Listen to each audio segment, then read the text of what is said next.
नमस्कार साथियों, स्वागत है आपका बवाली मैथ में।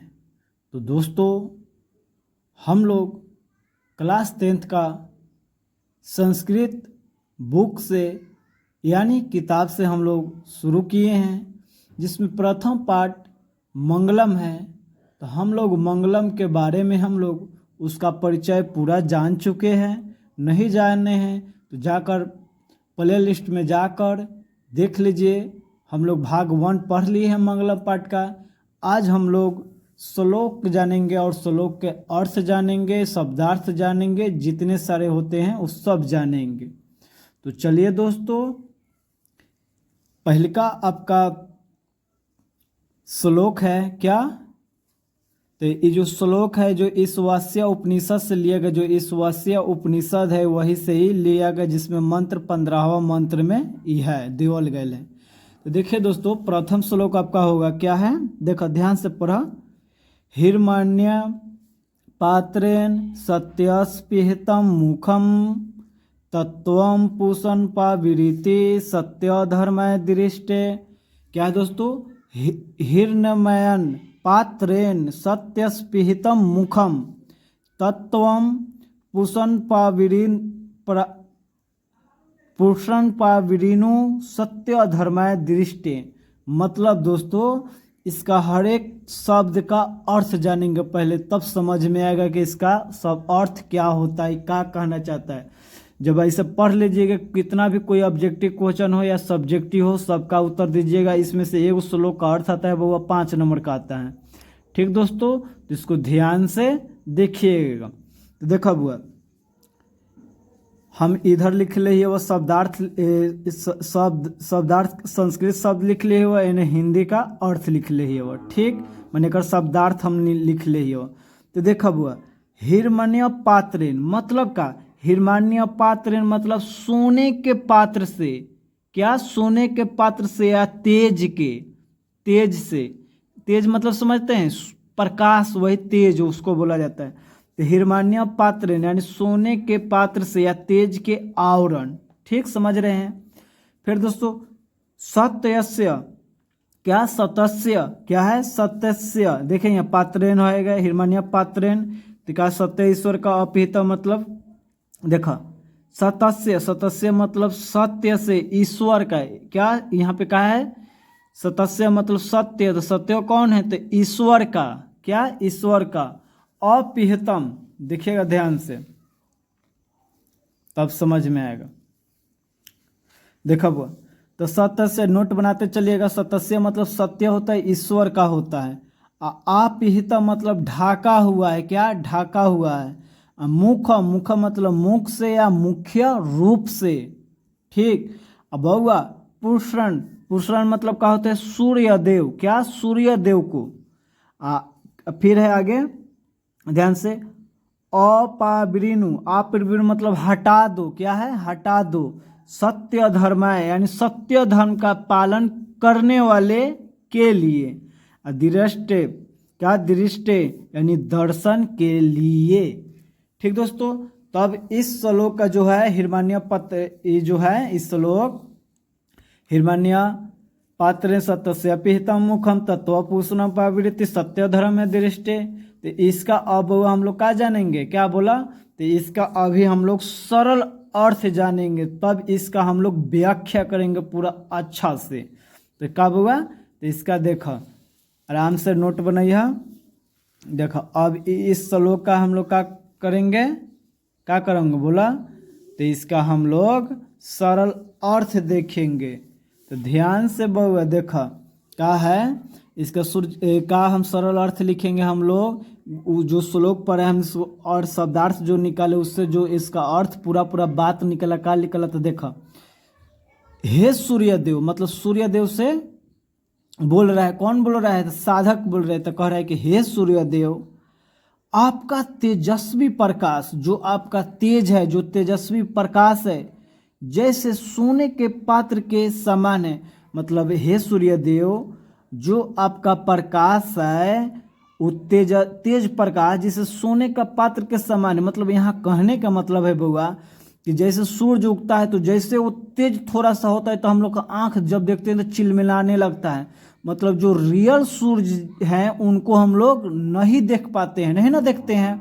जो रियल सूरज के आकार है वो हम लोग नहीं देखते, केवल उनका प्रकाश से ही हम लोग झिलमिला उठते हैं।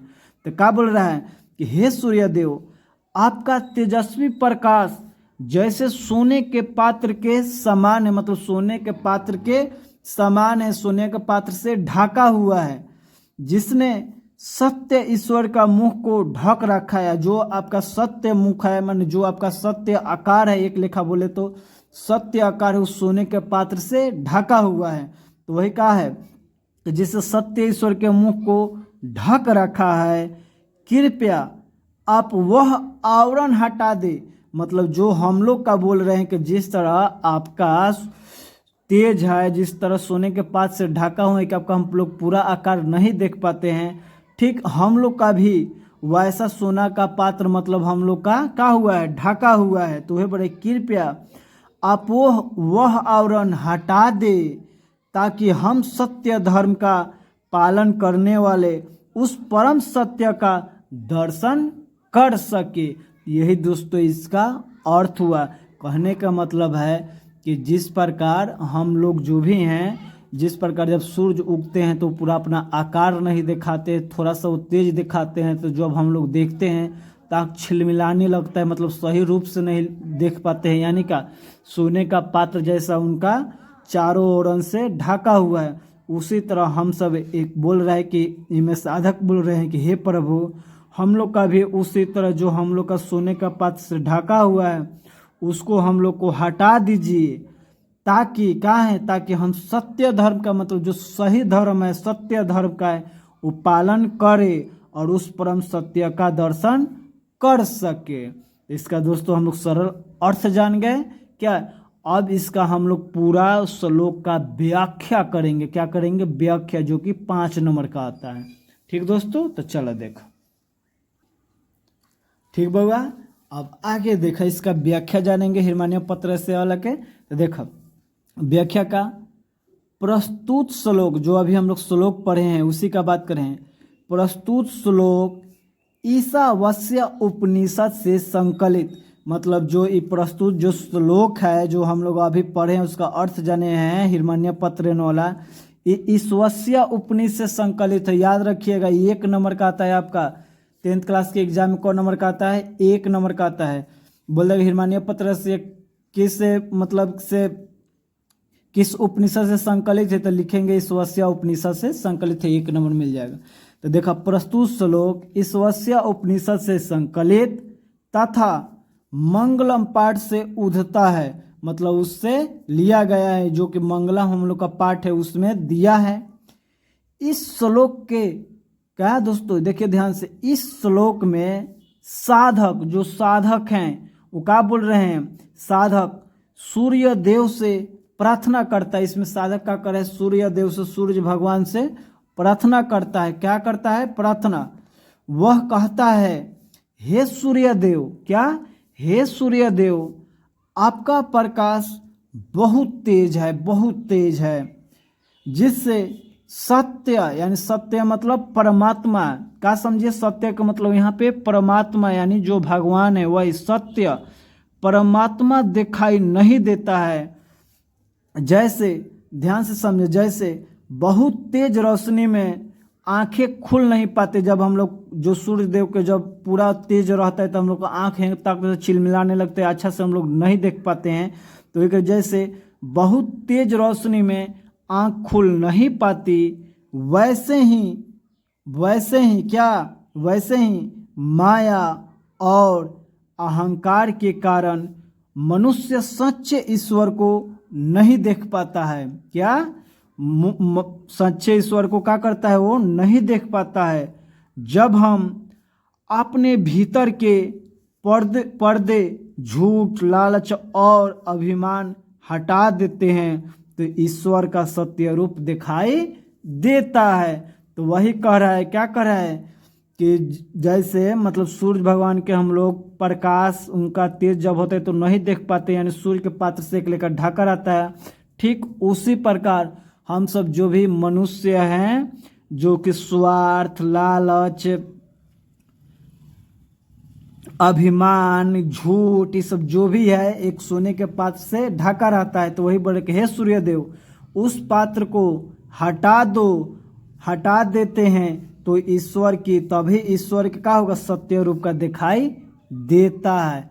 यानी दोस्तों अब जानेंगे इस श्लोक का क्या जानेंगे, संदेश यानी शिक्षा जानेंगे कि आखिर इस श्लोक से हम लोग का शिक्षा क्या मिला। तो देखिए वो क्या शिक्षा मिला, तो ध्यान से देखा क्या मिला हुआ।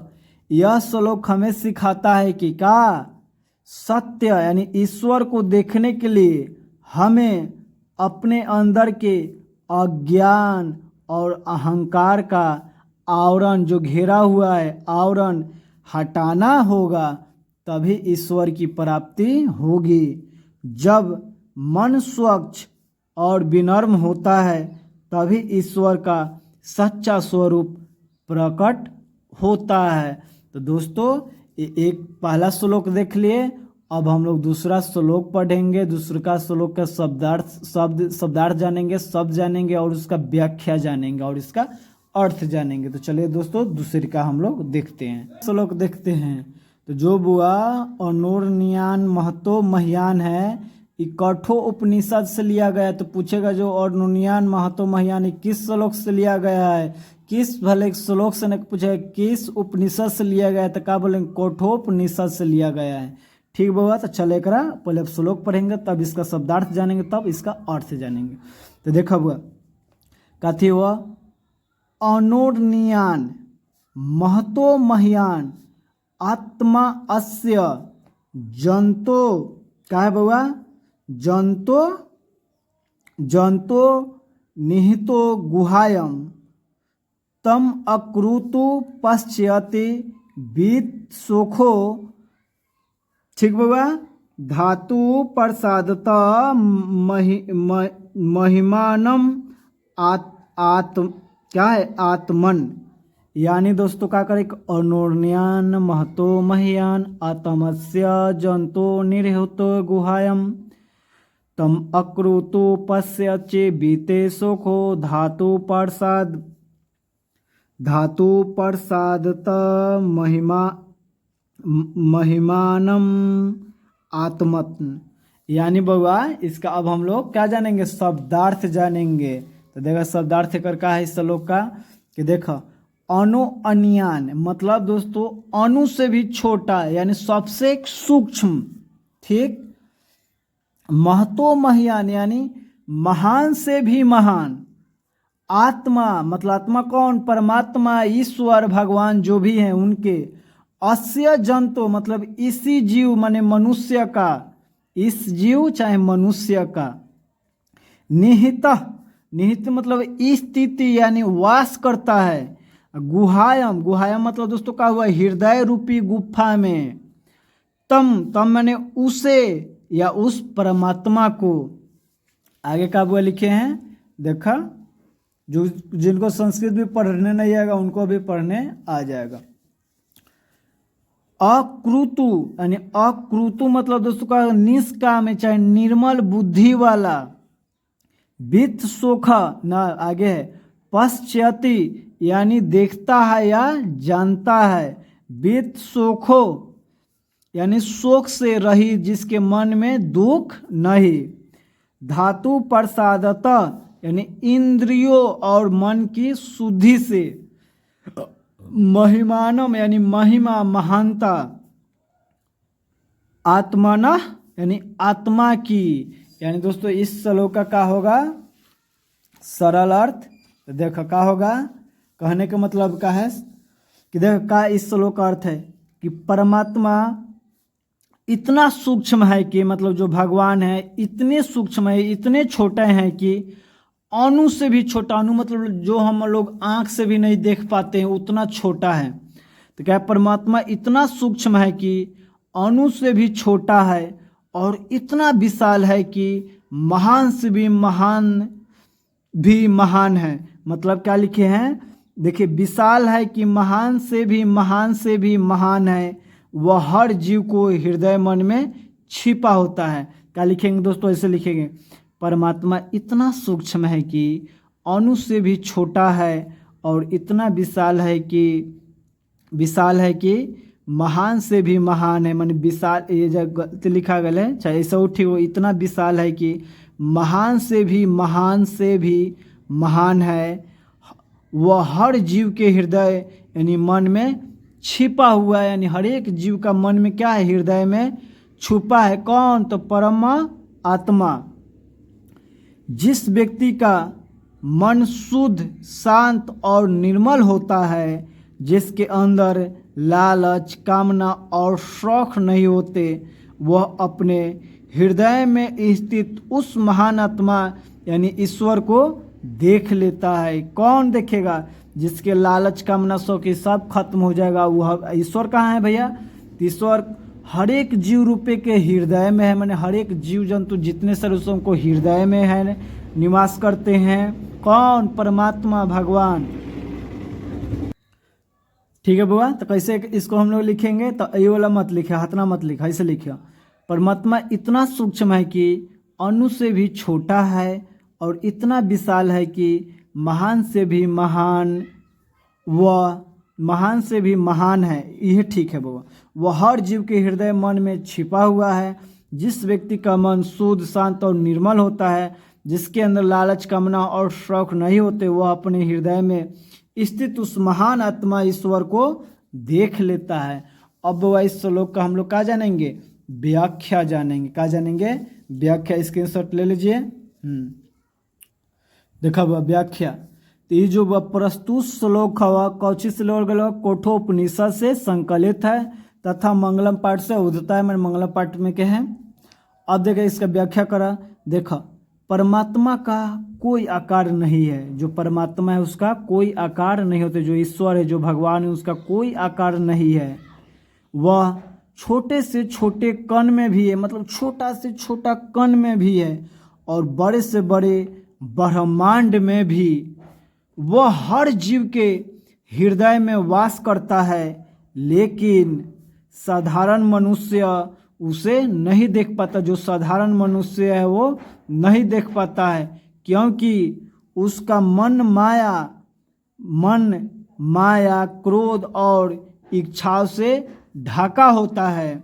जो व्यक्ति अपने मन को शांत कर लेता है, इंद्रियों को नियंत्रित कर लेता है, और जिसके अंदर कोई शौक या इच्छा नहीं रहती, वह उसी समय अपने भीतर के ईश्वर यानी आत्मा को देख लेता है।